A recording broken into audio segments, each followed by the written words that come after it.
देखिए, प्रधानमंत्री जो बात कह रहे हैं वो लोकतंत्र के विरोध में है। इस देश में भ्रष्ट नेताओं के खिलाफ और सरकारों के खिलाफ आंदोलन करना लोकतंत्र में संवैधानिक अधिकार है, जनता का अधिकार है, विपक्ष का अधिकार है। ये अधिकार हमारे संविधान में है।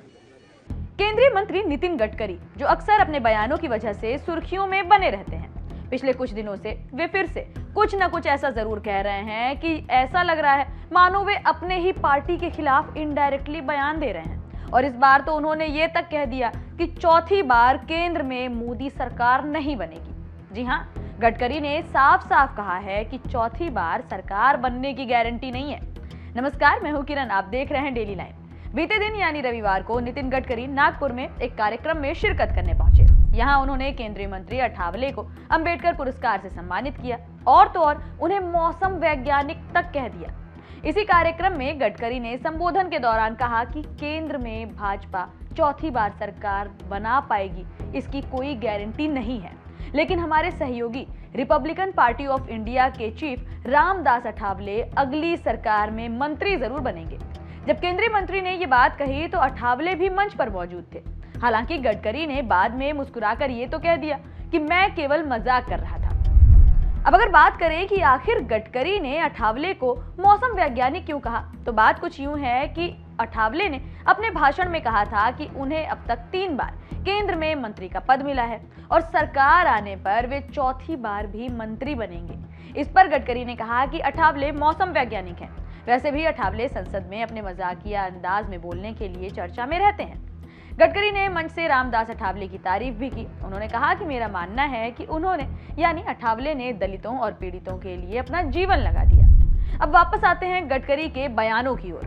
ये पहली बार नहीं है जब नितिन गडकरी ने अपने बयान में कुछ ऐसा कह दिया हो कि ऐसा लगे कि उन्होंने भाजपा के खिलाफ ही बयान दे दिया, अपने या सरकार के खिलाफ ही वे कुछ कह रहे हैं, या फिर ऐसा लगा हो कि गठबंधन में जो भी पार्टी शामिल हैं इनडायरेक्टली नितिन गडकरी उन्हें घेर रहे हैं। कुछ दिन पहले 20 सितंबर को उन्होंने कहा था कि राजा ऐसा हो जो आलोचना झेल सके। दरअसल MIT वर्ल्ड पीस यूनिवर्सिटी में कार्यक्रम के दौरान गडकरी आलोचनाओं का आत्मचिंतन करने की बात कह रहे थे। उस वक्त उन्होंने कहा कि राजा यानी शासक को ऐसा होना चाहिए कि कोई उसके खिलाफ बात करे तो उसे बर्दाश्त करे, आलोचनाओं का आत्मचिंतन करे। यही लोकतंत्र की सबसे बड़ी परीक्षा होती है। आजकल राजनीति में जो हो रहा है वो दूसरी जगहों यानी विदेशों पर भी हुआ। वहां पार्टियों का अस्तित्व तक खत्म हो गया। माना जा रहा है कि इनडायरेक्टली ही सही, लेकिन खुद नितिन गडकरी अपनी ही सरकार को घेर रहे थे। इससे पहले 15 सितंबर को पुणे के कॉलेज ऑफ इंजीनियरिंग में इंजीनियर्स डे के कार्यक्रम के दौरान गडकरी ने यह कहा था कि हमारे देश में किसी भी काम को पूरा करने के लिए पारदर्शिता की जरूरत है। कई बार तो हालात ऐसे होते हैं कि सड़कों के गड्ढे भरने के लिए भी बॉस का आदेश चाहिए होता है। मैं अभी उनके बारे में कुछ नहीं कहना चाहता, लेकिन कई बार पैसा हाथ में आते ही काम शुरू हो जाता है। हमारे यहाँ न्यूटन के पिता हैं, जितना वजन फाइल पर डालोगे उतनी ही तेजी से फाइल आगे बढ़ेगी। और लगातार भाजपा सरकार पर इस तरह के आरोप लगते रहते हैं कि बिना पैसा दिए काम नहीं होता, पुलिस वाले नहीं सुनते, थानों पर सुनवाई नहीं होती और पीड़ित परेशान रहता है। गडकरी के इन बयानों का काफी अलग अलग मतलब निकाला गया। राजनीति की गलियों में इस बात की खूब चर्चा भी हुई थी। और इसके भी पहले 14 सितंबर को गडकरी का एक बयान काफी वायरल हुआ। उन्होंने कहा था कि किसी विपक्षी नेता ने उन्हें PM बनने का ऑफर दिया था, पर उन्होंने ठुकरा दिया। गडकरी ने इस दौरान कहा था कि मुझे एक घटना याद है, मैं किसी का नाम नहीं लूंगा। उस व्यक्ति ने कहा था कि अगर आप प्रधानमंत्री बनते हैं तो हम समर्थन करेंगे। मैंने उनसे पूछा कि आप मेरा समर्थन क्यों करेंगे और मुझे आपका समर्थन क्यों लेना चाहिए। PM बनना मेरे जीवन का लक्ष्य नहीं है। इसीलिए माना जा रहा है कि गडकरी को शायद बड़ी विपक्षी पार्टी की ओर से ये ऑफर आया था।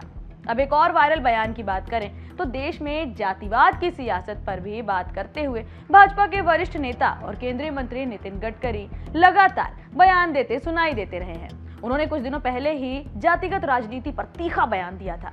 गडकरी ने गोवा के एक कार्यक्रम में कहा था कि महाराष्ट्र में इस समय जातिवाद की पॉलिटिक्स हो रही है। मैं जात पात को नहीं मानता, जो करेगा जात की बात उसको कसकर मारूंगा लात। इतना ही नहीं, शिवाजी की मूर्ति गिरने पर भी गडकरी ने बड़ा बयान दिया था। गडकरी ने दिल्ली में federation of Indian chambers of commerce and industry के एक कार्यक्रम में कहा था कि अगर छत्रपति शिवाजी की प्रतिमा बनाने में स्टेनलेस स्टील का इस्तेमाल होता तो वो कभी नहीं गिरती। फिलहाल इस बयान के सामने आने के बाद भी कहीं ना कहीं ये चर्चा जरूर हो रही थी कि खुद अपने ही सरकार में कराए गए काम की तारीफ से बचते हुए नितिन गडकरी नजर आ रहे हैं। फिलहाल ये तो वो बयान है जिसकी वजह से गडकरी खूब चर्चा में रहे और आगे भी उनके बयानों को लेकर लगातार चर्चा जारी है। फिलहाल देश और दुनिया से जुड़ी तमाम खबरों से अपडेटेड रहने के लिए आप बने रहिए डेली लाइन के साथ।